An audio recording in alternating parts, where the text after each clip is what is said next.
Hey guys, welcome back to Alchemy Stars. In today's video, I'm going to take you through the team that I used to clear 8-14, basically the end of the campaign as it is right now. Now, I'm not going to say this is the team to use or anything like that. It is just what I used. Maybe you can get some ideas from it. I will give you some tips for the boss as well, and some other little things that I picked up along the way, and some unit suggestions if you don't have the units that I have, because yes, I had two really good 6 stars for this. Also, I recorded the run on my phone, so I'll leave that at the end, probably on like 6 times speed, because the actual run took me 20 minutes to do. And I'll leave the story on the end of it for anyone that's desperate just to see the story. I haven't been paying attention, so it didn't really bother me, but it's there if you want it. So the team that I used was, I mixed up my normal team. Now, I just did a video talking about my Rainbow team, which covers Michael, Seleucid, and Iridan.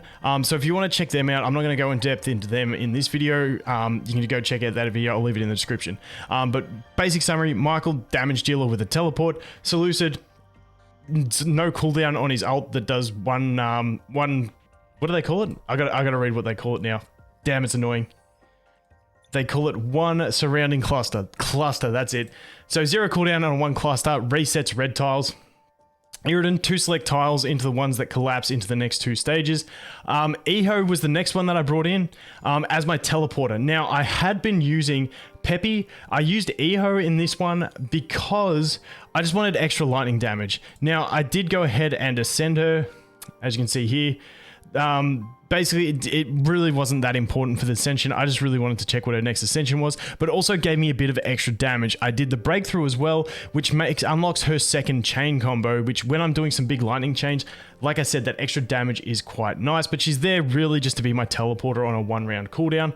And that's pretty much it, just to be lightning and a teleporter. Then we used Unamet.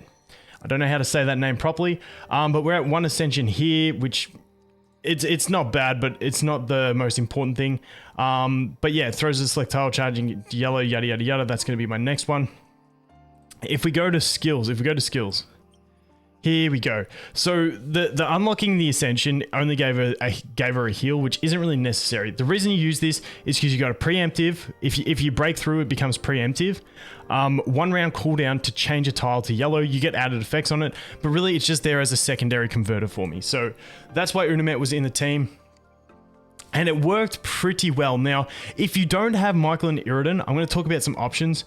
But like the other thing you can do is invest in your characters more. Like level them up, build them up. You know, obviously I'm at Ascension 2 level 50 and Ascension 1 level 40 with my 2 main, Ascension 2 level 44 with Seleucid as well.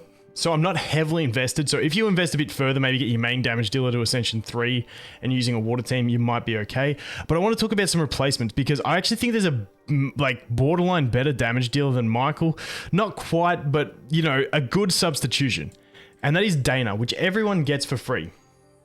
Now, the reason I really like Dana is because in this boss, you really want to have AoE damage on your chain and ultimate for your chain and active skill for your main damage dealer, because the boss is so big. The boss is 9 tiles big. This active skill, perfect. Deals 250% damage to 9 tiles in a square shape centered around 1 select tile.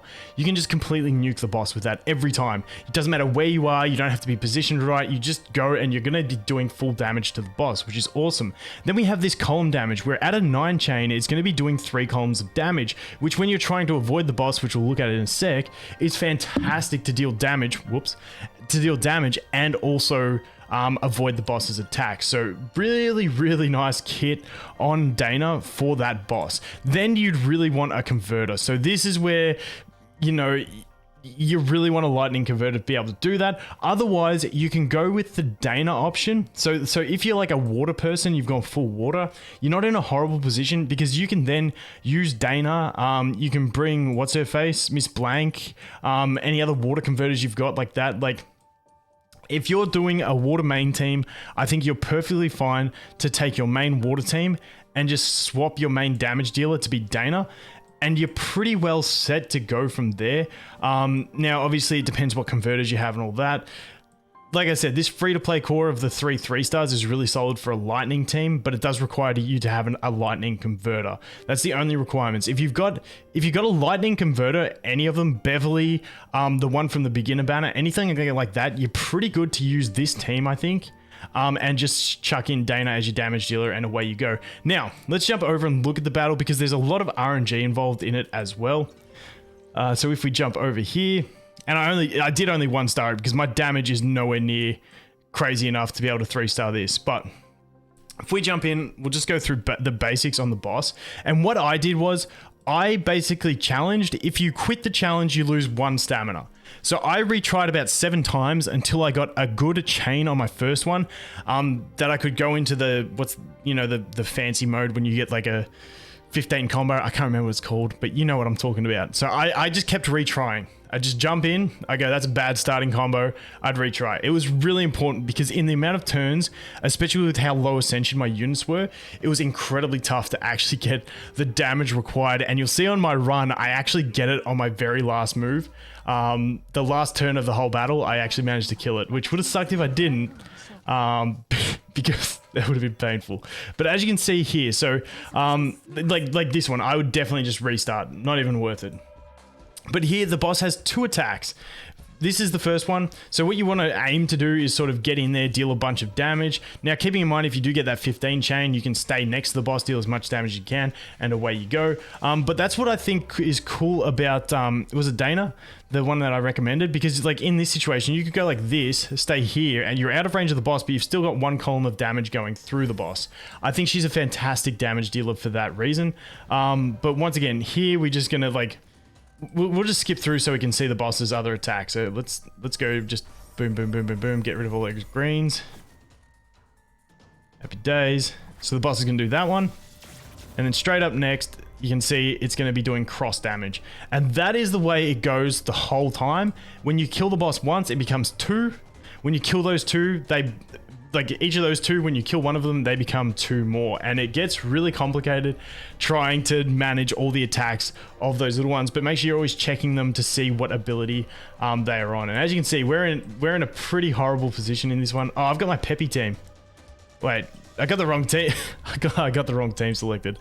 Let's retry. As you can see, it only costs you 1 prism, so it's not too bad to actually just spam retry this for a better, better formation. But let's go over here. I swear it only showed 1 star before. Meh, it's 2 star now. Man, 5 rounds remaining is going to be a tough one. It was this team. So this was the team I actually used. But yeah, it's literally just about dealing as much damage, getting as big a change as you can, and dodging the attacks. And like there's nothing more to it. The biggest tip I can give is to retry until you get a godly combo at the start, because it really does make a difference.